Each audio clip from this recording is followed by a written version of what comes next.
Welcome back. Thanks for joining us for another week. We've got a couple topics to touch on, but we're going to start off with something that's probably closer to home for the three of us, which is really in this market and where we can expect the market to go, how best to balance pricing and service. What does the customer really want to get out of a service provider or when they buy something? And for those business owners and providers, how do you price your product and how do you stand behind that pricing? In light of economic contraction where customers are going to have less money to spend, while at the same time, your business is under pressure to make more money and generate as much revenue per call as possible. So with that, I guess I'll hand it off to you, Mike. Like, what are your thoughts on what you're seeing right now? Like, I guess lay of the land. What's changed in the last few months or this year, and where you see things going, and what's sort of top of mind for you? Yeah, absolutely. So I think we have to kind of narrow it down to the type of product we're talking about. If you're selling like a luxury product or a product that fulfills a certain emotional need, obviously, and obviously the customer that's buying that product, you can there's more wiggle room, there's more margin on the price because now you're fulfilling some kind of emotional need or creating some joy. People are going to be willing to pay. Typically, the individuals that are purchasing those type of products or services are going to be willing to pay a premium, which is fine. But now we're bringing this back to financial services. Like the example we were talking about earlier was insurance. Because that's something that nobody likes to pay for. But let's relate it to a few different sectors in the industry, any kind of financial service. What we're finding is that similar to a certain products, you get what you pay for. And if you pay a little bit more, it doesn't always translate to that. But typically, if you find someone that can provide you that level of service or that product that is superior to what is in the marketplace, but it costs more, how much is that individual willing to pay? So we see this on the insurance side. As brokers, we have access to a lot of different insurance companies. So we just by nature, we know some insurers are a better fit for a customer than others. Also, there's a level of service as that the brokerage provides the customer. And some brokerages provide really responsive service, really proactive. They do claims handling. They do risk management. That usually that's baked into the cost, or there's a fee for that. So what we're struggling with is certain companies pride themselves on delivering this service, on delivering the superior product. However, the purchaser being a business in our case, the purchaser is a business owner. A business owner is typically looking, a business owner or CFO is typically looking at the bottom line. So they're looking at, getting their own companies to a point of profitability. So they're scrutinizing the product that we're selling to them. And even if you're trying to sell a superior product that's priced more, are they going to be willing to pay that extra amount? So here we have to kind of determine, where is that happy medium, the happy ground between being competitive, maybe not at the market price, maybe slightly above, but still being able to provide that exceptional experience for the customer.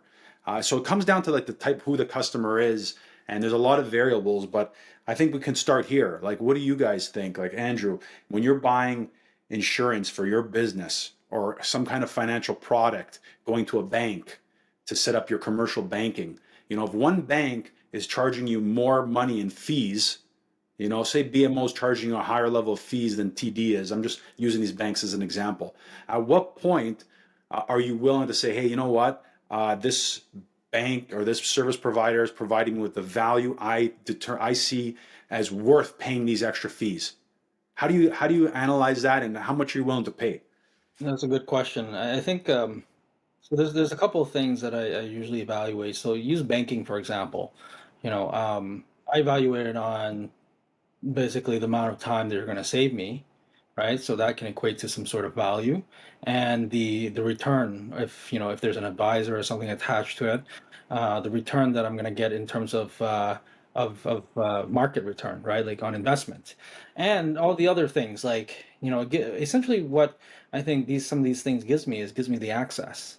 Right, so when I look at it, it's like, hey, you know what? Having this person, this individual, as my banker, is going to give me access to these things that I typically wouldn't have access to.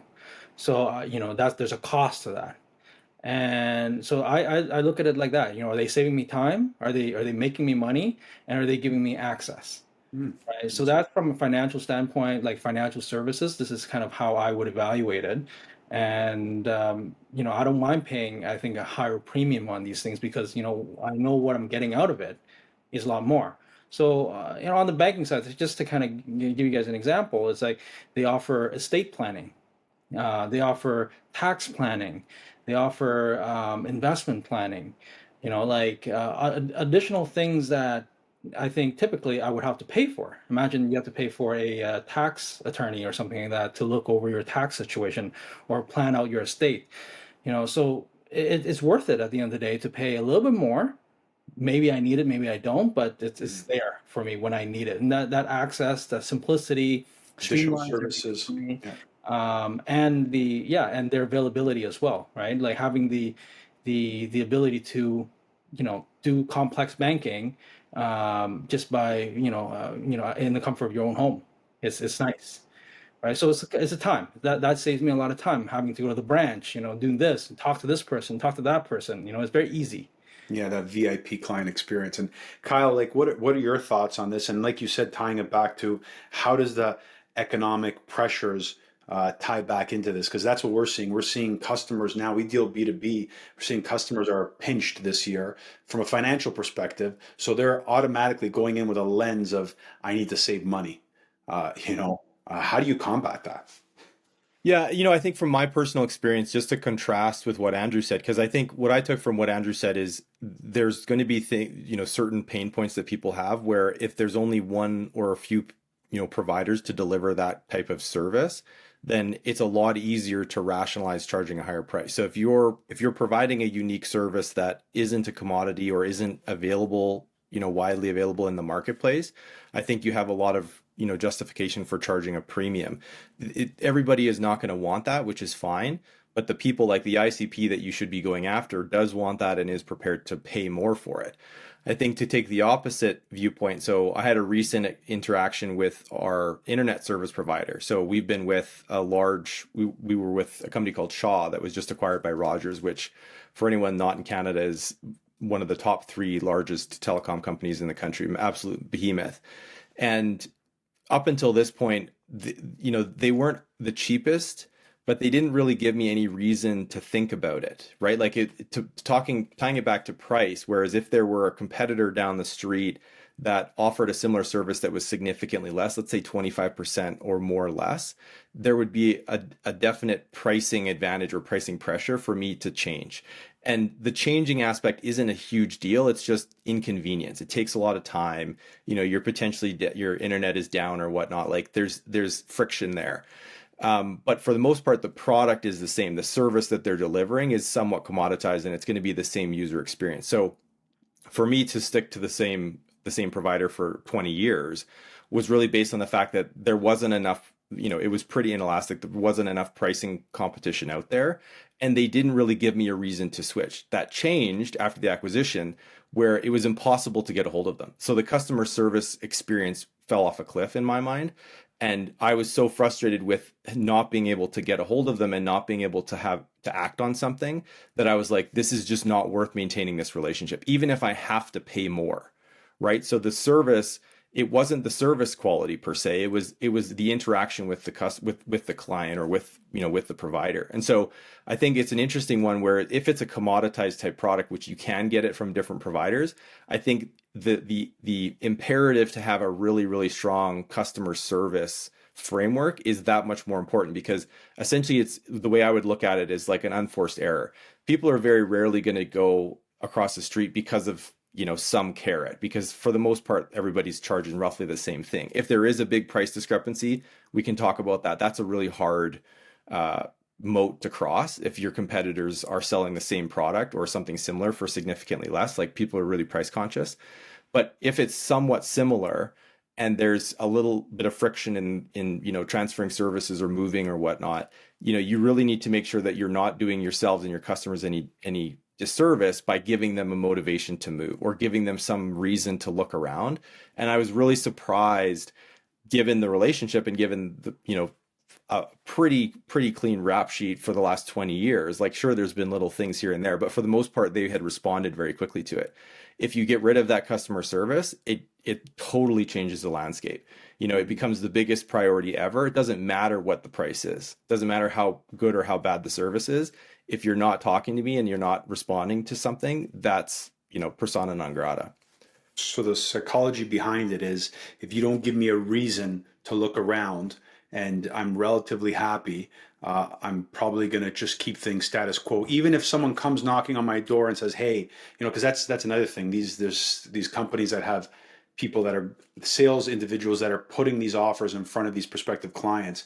But if someone comes to you, for example, from Bell, the other big provider, instead of Shaw, and Bell says, hey, you know what?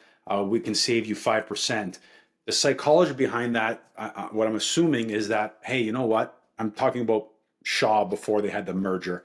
You're happy, you're content. There's no reason for you to look elsewhere. You would probably say, you know what? This sounds like more work than anything. I'd rather stay with the devil I know than the devil I don't. I assume you probably wouldn't change for that kind of savings. Yeah, so I think this is what we should talk about next, which is so my sort of story applies to existing customers. So if you're a business that has a bunch of existing customers, you really want to avoid at all costs giving them a reason to shop, right? If they're happy, keep them happy. Spend 80% of your time on those existing clients. And the inverse is, again, for probably applies to us and small businesses more generally, is how do you grow your share of market? How do you get more of that wallet? And that's really, it comes down to, why do people switch, or finding a reason for people to switch. And that's your point, is if a competing provider, and there have been competing providers, like TELUS is a good example. And I find it really fascinating using that example, because they come door to door, they'll door knock, and they won't have a competing product yet. So they've been rolling out a bunch of fiber and potentially faster networks and more reliable networks and so forth. But right now they don't. But they're spending the time and energy selling and what I would consider to be an inferior product at almost the same price. Like there's no price benefit, there's no product benefit, but they're still selling. So personally, I haven't switched for that reason. So that, coming back to the psychology behind it is, well, what's going to motivate somebody to move? Typically I would. Good. Yeah, typically I would say it's got to be a significantly better product for the same price or comparable price, or the price has to be so different, has to be such a savings that it overcomes the friction of switching. Yes. Right. Yes. Yeah. Yeah. So we could look at this from an customer acquisition standpoint. You could look at it from both. So we're saying that basically a customer is unlikely to change if there's been no bad experiences, and if they view it as a commodity. We're talking about a commodity purchase, so they're only going to switch or entertain switching if you bring something of meaningful value or some kind of cost savings. But we also have to talk about, where's that point where they sometimes, like, the provider may come to you and you may take that price and then take it back to your current provider. So we got to talk about that too. At what point does a customer say, hey, I'm ready to entertain looking, and now I'm ready to switch? Or am I going to I still want to stay where I am. I'm just going to take that competitor's price and I'm going to educate my incumbent provider and work their price down, because I've been guilty of that. And that's the worst thing you can do, because that happens to us on the sales side, and nothing hurts more. But I've done that, where a phone provider, but it's a commodity based product. They haven't invested anything. It's just like, hey, we can offer you this. And I call my current provider that hasn't caused me any issues. I'm happy with them. And I say, hey, this is the offer. And then they match it and I stay. So how do you create that stickiness? We need to know to create stickiness. I think that probably depends on the ICP, like what you're actually targeting, right? Like, like me and Kyle, we're completely different buyers. Like, the way I buy things is very different than the way Kyle buy things, right? Like, I prefer to go in, like we talked about this before, like a grocery store that's a bit more high end. I pay a bit more for the apples and oranges, but it's nicely laid out, picked for me. Versus, I have to go through a bunch of apples and oranges and pick out them myself. So they're the same product. You can apply this to a commodity product. I agree, Andrew, but now you apply this to, I guess that's a commodity. That's commodity. They're both the same product. Let's use the banking example, because I think that's a really good example, because I would agree that you and I are very different buyers when it comes to banking, because I think I've even said this on the pod, like, if I can stay outside a branch, if I can do everything myself with an app or online, I will happily do that. I run all of my own investment accounts, all my own brokerage accounts. Like I don't I I'm not going to say that there's not value there. And I'm not going to pretend that like the people that are doing it, like the people like Andrew that are buying it are somehow missing something that I see. Like I don't think that for a second. But for whatever reason, I've developed this system that I like, like talking about doing my own taxes, right? Like for whatever reason, it might defy logic in some ways. People like me like doing a lot of stuff themselves, right? They like seeing how the sausage is made. And there's going to be other people that are like, I want nothing. Like buddies of mine have absolutely no idea what the markets are like, and It's they're like, like, take my money. yeah, it's like listen, it's like I like to use this example, a mechanic. Like there are people who loves to, jack up their own car, do their own oil change at home, or there's people that just bring it into a dealership and just say, hey, take care of it while I have my espresso, have my internet, and while I can answer some emails, in a nice environment. Some people are Totally. like that, right? So the Like, key is identifying the right ICP. See, if you want to, if we're talking about like selling this product that is superior and the service that's superior, you need to find an ICP, someone like Andrew that's willing to pay for that. Someone like Andrew. But Kyle might not see value in that. He might see value like I could do it myself. I like to do it myself. I like to understand it and be involved, and I could save money while I do it. So I guess that Yeah. ICP is the big differentiator. it's a huge differentiator. Like you have to craft, different pitches for different things. You sell me the same way, like just say, you would sell Kyle on price. I would be like, yeah, no, I'm good. No thanks. Like now I have to go in and go manage my stuff on an app. It's too much headache. But for But I Kyle, he think would love that, right? So it's like having that understanding of the ICP. So How can we qualify businesses to determine what type of ICP they are? so. I think this is actually a really, really important point that a lot of people don't really get, which is it's not enough to just identify and sell to an ICP. Like you actually have to structure the offering to match that ICP, right? So if we're taking the banking example, like if I'm an entirely online bank, like there's a lot of fintech startups that are right up my alley. They would be totally wasting their time if they put together a big pitch to tell Andrew how he's going to be VIP and he can talk to anybody anytime they want. Like they're just not structured for that.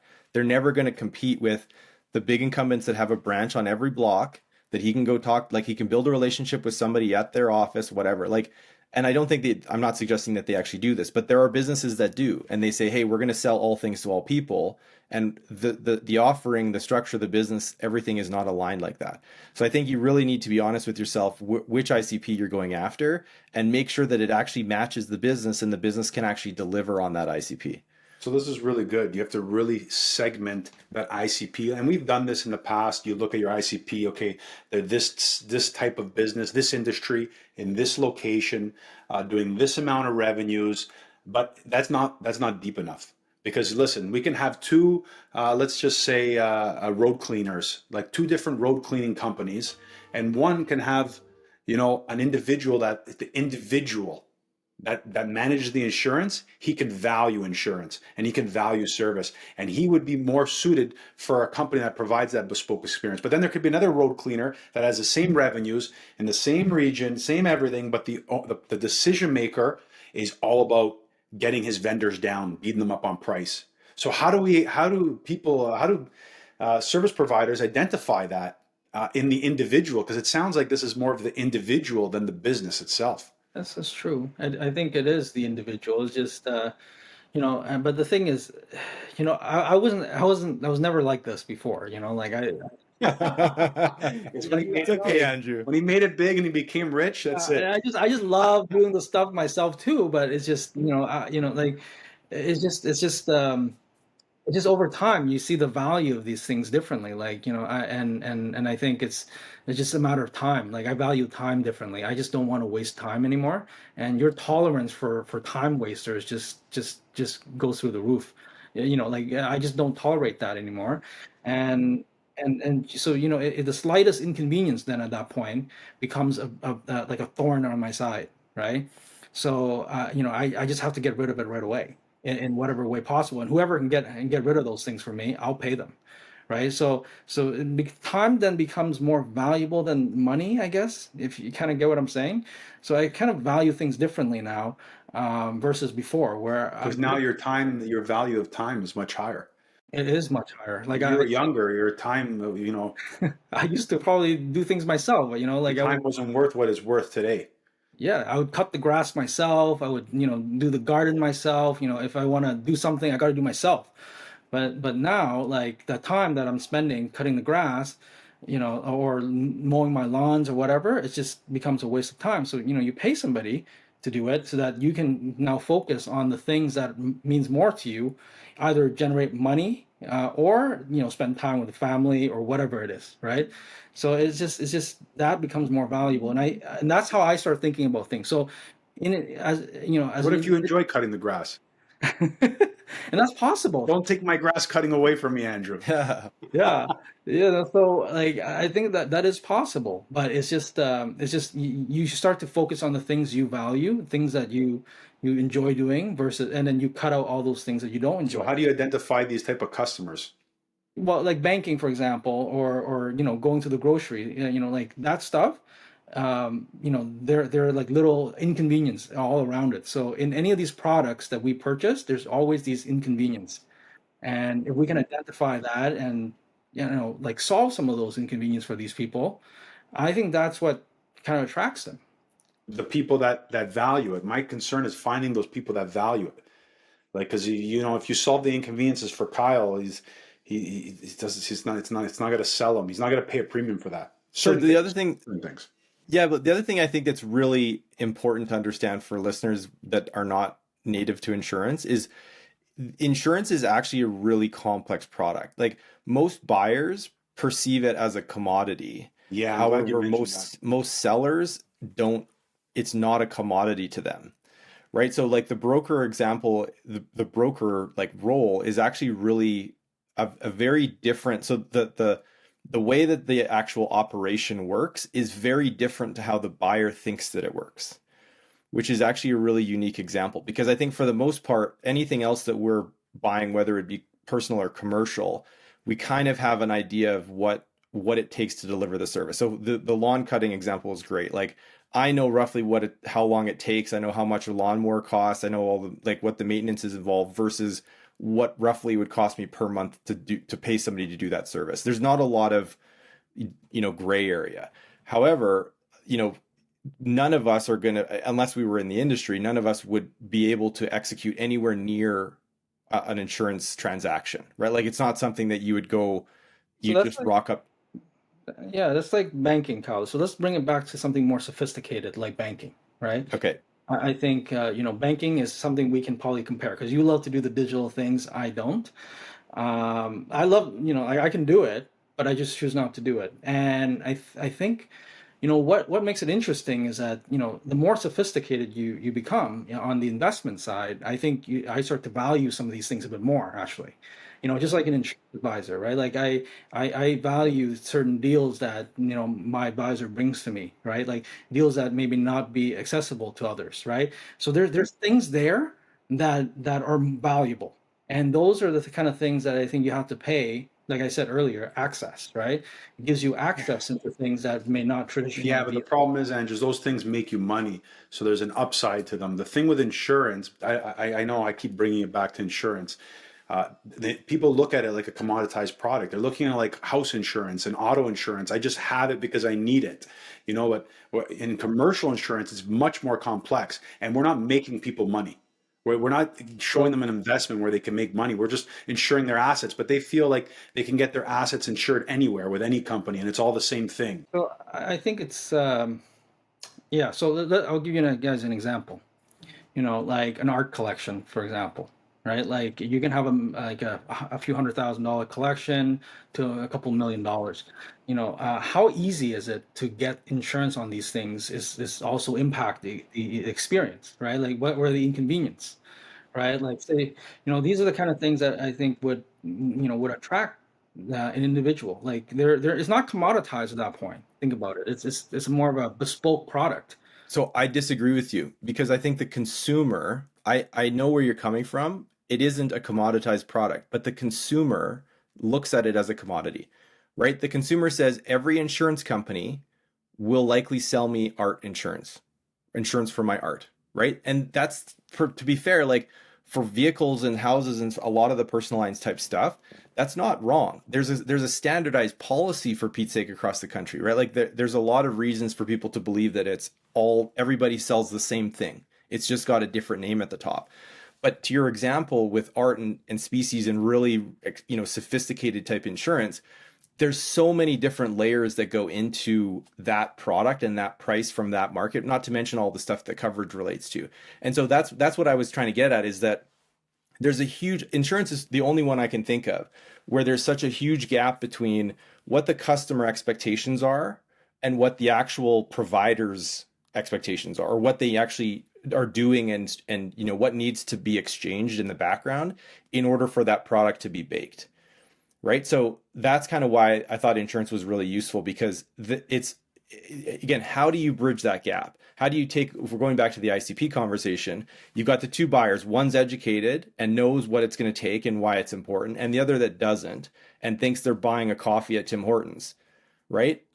And how do you essentially convert them, or do you just totally write them off and say, if I can't give you that commoditized Timmy's experience, then I shouldn't be wasting my time on this? It's a great I question. think there are buyers like that who are they treat it like a commodity, right? But there's I think the more complex their life becomes, the more sophisticated they have to become in terms of insurance knowledge. Like think of banking, for example. Like your day-to-day banking at TD, you walk into a branch, you do all that stuff. That's just everyday banking, they call it, right? TD prides themselves on everyday banking. But when you get to a higher level banking, more sophisticated, clientele, your needs are going to change and it's going to evolve very fast, right? And The delivery of those banking services doesn't change, right? If you're going to a private bank, for the most part, estate planning, tax services, legal, all the stuff that you mentioned, it's pretty standard across all of those providers. You could go to Swiss Re or there's a little bit of a difference actually, and I when I did some research on this, there's a few banks that service them really well, and there's a few banks that don't really focus. Like TD they have a wealth, a private banking division, but it's nowhere near the level of service that say RBC or BMO would provide, right? So it's just targeted towards high net worth, and it's just a better experience in general because this is sophisticated. Like you're not using your typical lending solution that an advisor at a branch would give you, because they have no knowledge of that. They don't know how to structure a deal, right? Whereas in the other type of banking, you get that exposure. They can structure deals differently. They can look at certain criteria within their clients that can get the deal through. Okay, Right? so here's a question for you. How did you come to differentiate and distinguish those offerings from those specific companies, right? So you went in, and I presume that you didn't know where the strengths and weaknesses for each of these entities lay, right? Like if you're looking at somebody like me off the high street that's saying, I came in for this service, I don't really want anything else, I don't want the cherry on top, I'm not prepared to pay, I don't see the value, I don't want the full service thing. So you're coming in and saying, here, show me what the value I can get. How did they educate you, or what was that process in order for you to say, hey, I see the value, I'm willing to pay for that value, and I'm willing to go with you specifically because you're providing the value that I want? So when I essentially go to these places, it's an interview process. You're interviewing the people that you're essentially putting your asset with, right? So you would ask them question. I would ask them question. I would find out exactly what kind of service, what kind of access they can give me. How are they going above and beyond, right? In educating me. How would you know what questions to ask? Well, again, like just to begin, I'm a more sophisticated need. Like I have more needs, so I know kind of what I kind of need from these guys. Like let's just say if there's a How problem. did you learn though? How did you learn in the beginning? Now you know, but in the I beginning, just again I ask them research. questions. I ask them questions. I'm like and I talk to people. I kind of know. Like what are the needs? As I interview people, I learn bits and pieces from everybody, and then from that I can go and then make a decision on say, hey, this guy seems like the most knowledgeable, and he can give me something that I don't have, right? He can give me knowledge that I don't have. He can give me access to deal flow and structures, like private placement of investment, like all these things that I typically wouldn't have access to. But whereas the other guy who's just selling me on price, or hey, you know what, we can manage your asset, we can manage your banking, and that's all he's selling me. If I hear that it's so common from the others, I already disregard that guy. Yeah, yeah. So it just Well, helps me, like, so the expertise is what give me that confidence to say, hey, you know what?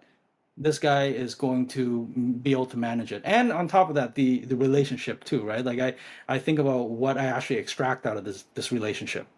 Like, the relationship with the bank, relationship with some of the other investment arm that they have within the bank. These are the kind of things that gives me access, and I pay for that, right? Like, otherwise, you're right, Kyle. Like, I would probably go to, TD to do everyday banking. so Andrew's their ICP and he's coming to them. So that's an inbound lead because he's reaching out to them and interviewing them. So if we flip that and we look at say that provider is a Wood Gundy, CIBC. I know it's not them, but say it was CIBC Wood Gundy. They want to find you, Andrew. They want to find you. They have to interview you. They have to, their outreach team, if they're doing outbound, because you came into those banks inbound and you're interviewing them, they have to interview you to determine if, ask you the questions to figure out what you value and figure out what's important to you to understand if they are if you're the right fit for them and they're the right fit for you. Is that fair to Yeah, say? typically I would say no. I'm not You're interested. sorry, you'd say no to that process, or you'd say I no that would say you're not no their to ICP? starting that process, because usually for me it's like, how I get in contact with these individuals is really through referrals, right? Through my accountant, through one of these professionals that I deal with, and they recommend it to me. So they're usually the one who initiate the conversation. So, but where's the like what coming back to what Michael said, where he said you at some point didn't know what to ask and who to go to and all that sort of stuff. Like, I think it's a really important question because how do you, Well, where do you I start? know And is it vaguely, what the private banking and stuff like that. Like, and it's not that luxurious. So I shouldn't be using but where did you start? I'm not saying like what level of knowledge you have now, but like if again you had to start somewhere, and did you self-educate? Did you say to yourself, look, I need to know about this before I walk in? Or did you walk in and say, hey, I It, think it, I need this? it sounds like he's self-educated, but more I importantly, it sounds self-educate like myself. he went through his network as well. You went through your network. You got introductions, Yeah, it I got sounds like, into these introduction. people, and then you started talking to them and you started learning. But he went through he navigated his referral network to get into these banks and did his own research as well. Yeah, like, So because that's where the trust is, right? Like, if some, and it's interesting because I had two independent meetings with the bank I'm with now, and two different team. I didn't know that they were, different teams and stuff like that at the bank, but they have like different branches. And I was talking to one branch and I was talking to another branch simultaneously.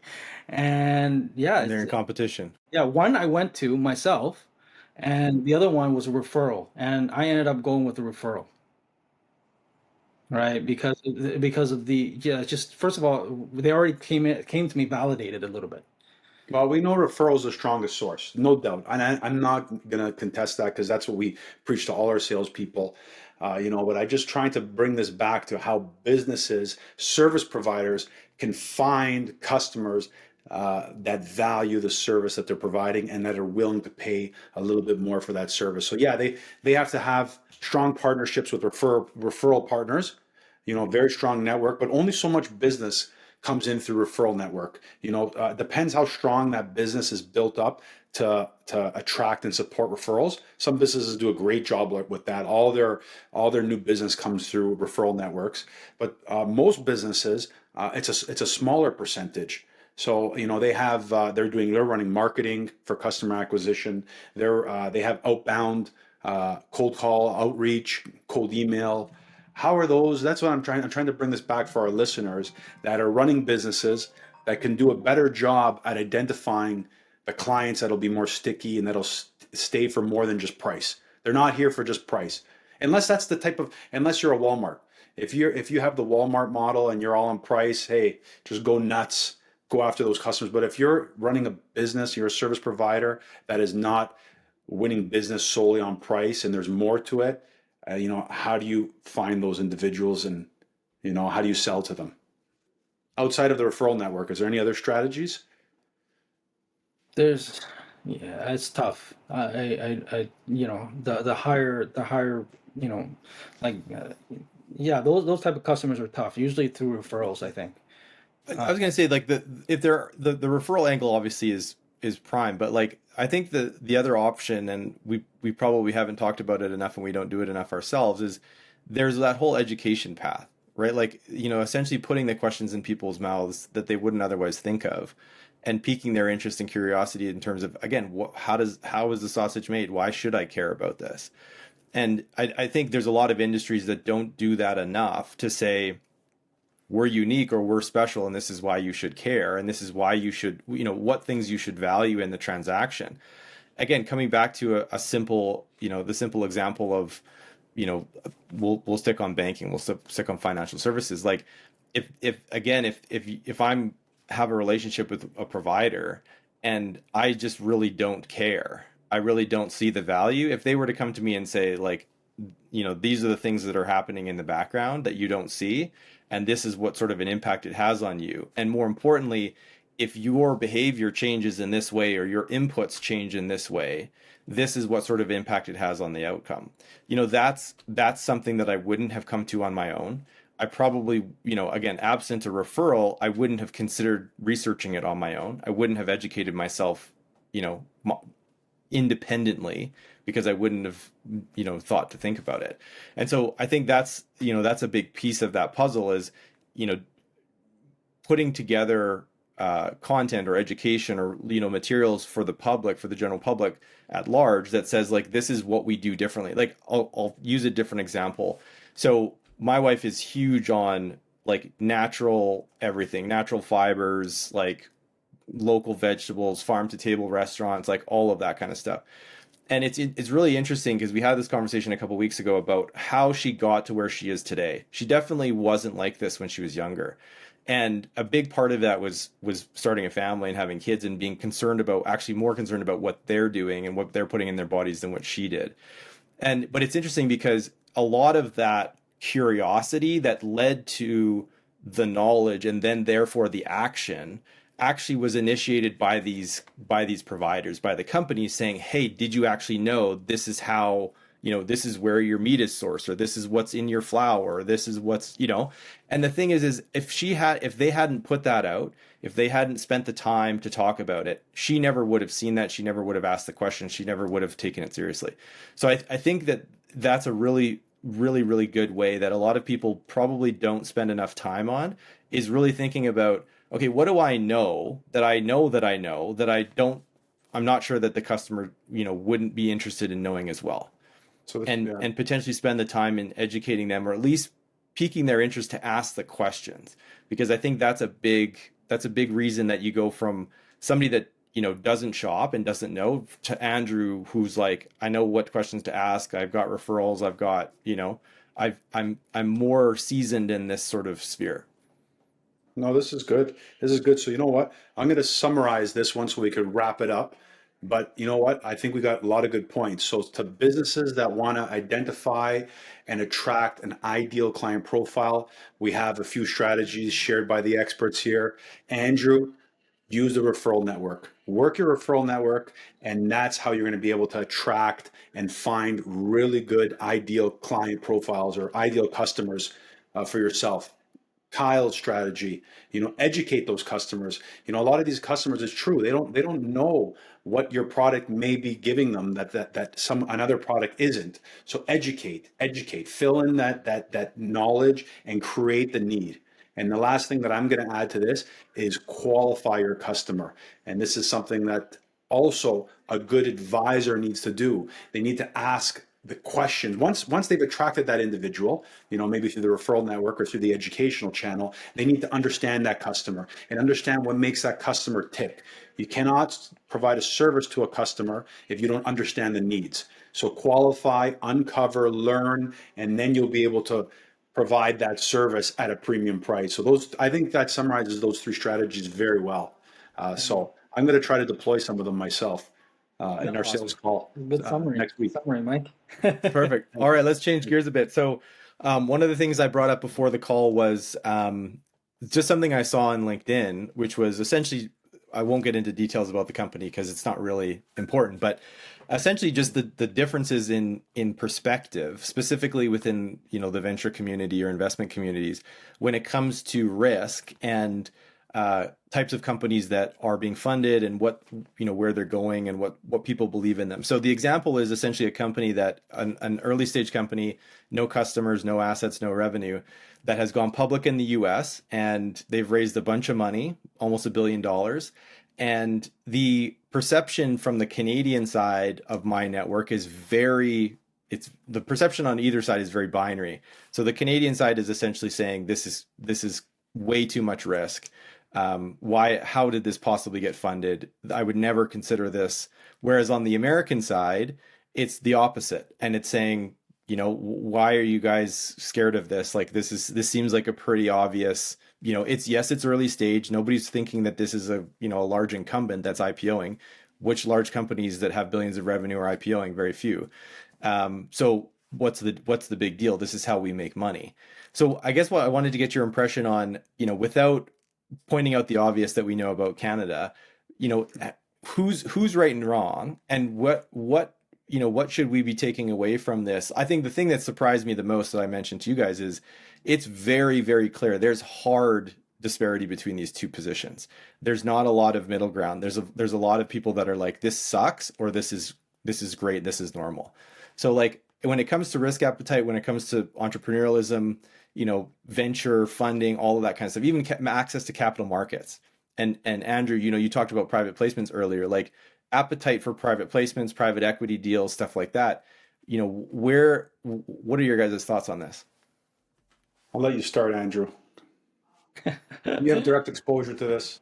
Yeah, I think you know, definitely the appetite in Canada is much different than the U.S., right? We can clearly see the U.S. is very. But why? But why? Yeah. And is it important? I think it's important because, you know, like Mindset. some of the venture firms, even like you look at you know, the ARK Invest, for example, they take a long view on anything. Like they like to invest in things that are high conviction, you know, long term. What does this utopian future looks like, right? And then they typically try to trace it back. And this is kind of like how I kind of look at things too, is like trace it back to say, hey, you know what are the infrastructure that's needed today to build some of these things, to build this future that we think is going to actually happen. So something interesting that I saw the other day is, you know, I'm looking for companies that are building actuators and motors that will go into humanoid robots, for example. And these are very specific companies that may not be, you know, hundreds of billions of dollars right now, but the moment these things go into production, they will become very valuable, and then they're going to, get into the spotlight. So same thing with data center. You know, data center, I know this is a big discussion amongst all the investment community, and everybody's really gung-ho on that. How hyperscalers are essentially renting out these data centers, and there's massive contracts. And a lot of the time, you have to kind of ask yourself the question, like, and I think some of these investors in the US ask themselves that question, is that, do we anticipate there's an unlimited need for knowledge? So it goes back to something as simple as, say, knowledge.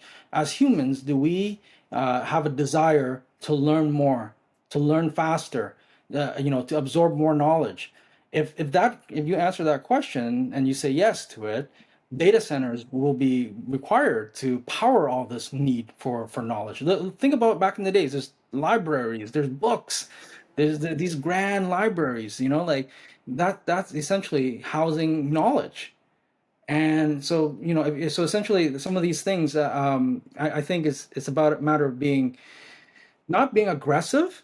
They're not being aggressive in terms of their investment, but I think they're taking a very long-term view on their investment. It's not just a 2 year, 3 years, 5 year view, but it's probably a 10, 15 year view on their horizon. So that's why they can afford to to ride out the waves. Like there's ups and down in this market, but they know that just like the internet, 20 years down the road, it's going to be a lot bigger than it is today. That's all I need to know, right? So that's So I think, to play devil's advocate, I think one of the things that a lot of people, in the background of this conversation, the question isn't necessarily, is our data centers going to be in need? I think the question is who is going to be needing them? And if we put that in perspective, like the large AI foundational type model companies are all spending hundreds of billions of dollars on their own infrastructure. So using, an example that also IPO'd recently, so CoreWeave. So for example, over 50% of their revenue was from Microsoft. Well, Microsoft have their own data centers. In fact, Microsoft data centers have run until recently OpenAI's infrastructure, right? So the question is like, why do people like Microsoft need a third-party data center provider? And if they don't, why would there be a long-term, where's the long tail on these relatively small, generalist type data center providers?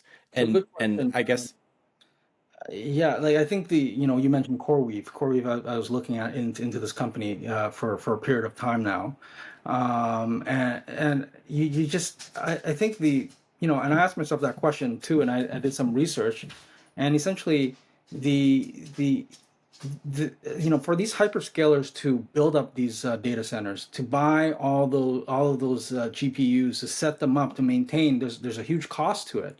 And on top of that, there's certain requirements in certain jurisdiction, like Europe, for example, right? That has different laws around data and handling of data that hyperscalers don't want to, deal with. Right? They don't want a lawsuit from the government saying, essentially, they don't want any kind of problems around, the control of these data centers. But instead, when you're using a third party, you can quickly pivot and move away from it. Right, like you can essentially, if you don't want a data center or the jurisdiction in this where this data center is situated has changed, now you can pivot and move it to another jurisdiction, right? Whereas you build the hard infrastructure there, you're absorbing all that risk because the law in that area, in that physical jurisdiction, can change, and that I know is a big problem for hyperscalers in Europe, right? They had a really hard time, so they prefer to rent data centers instead of actually building them up and owning them. Yeah, it's around the local regulations and compliance, right? How the data has to reside there as well. How to manage them, yeah.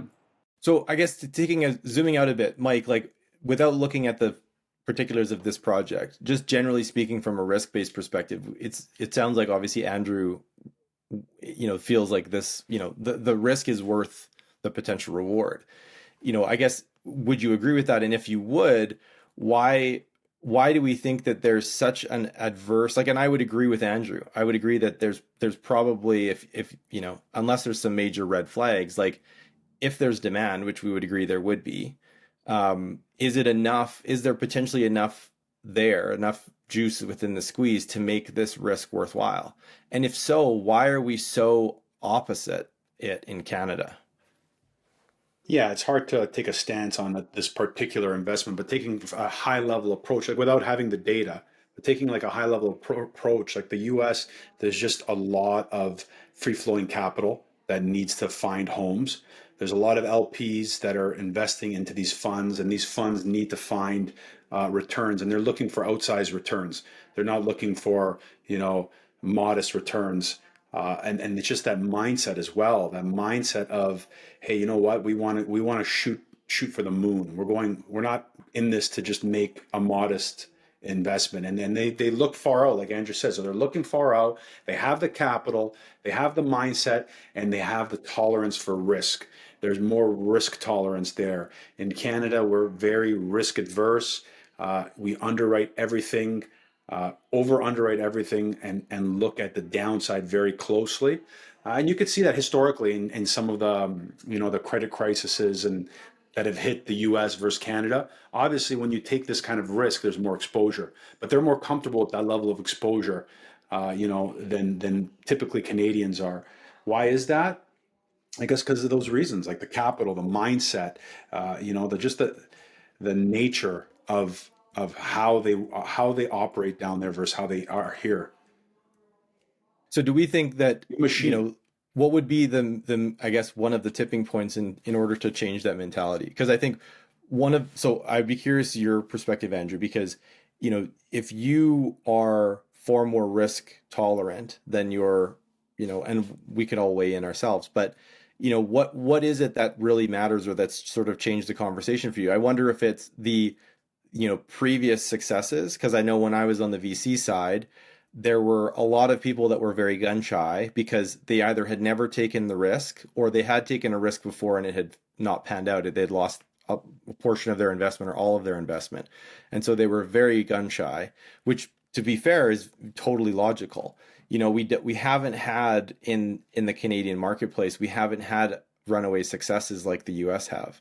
Again, our largest tech success is still, a very credible company and deserves, all the accolades they get, Shopify, but they're not near the scale of success and capital formation of Nvidia or Apple or Microsoft or whatever. So like, is it the fact that we just haven't had the win in order to change that mindset, or is it something else that's really just holding people back to say it's not worth my time, I don't care, I don't want to know? Like, what do we think it is? I think aside from Canada not having unicorn in a while. I mean, we have had some success, some companies that have done very well. But I agree with you. The U.S. has a lot more opportunities because there's a lot more founders. There's capital there, so it attracts people from all over the world to go there and start up. So imagine if you get your pick of the litter, you have the most available founders there. So you're gonna go there, right? You're gonna go there and you're gonna pick out the best. So it's just I think the environment, the culture, the support for startup, I think is key, right? And going back to the appetite, why are Canadians a bit more risk adverse? Maybe it's because of the exposure to these things. Like, do we have Silicon Valley in Canada? We claim that we were trying to build it, but we don't, right? And in New York, this the financial center of the world, like the New York Stock Exchange. It's just the environment. It's just the culture there. It's just, you want to invest, you want to grow, your capital. And yeah, not to say that there's no risk takers in the U.S. and there's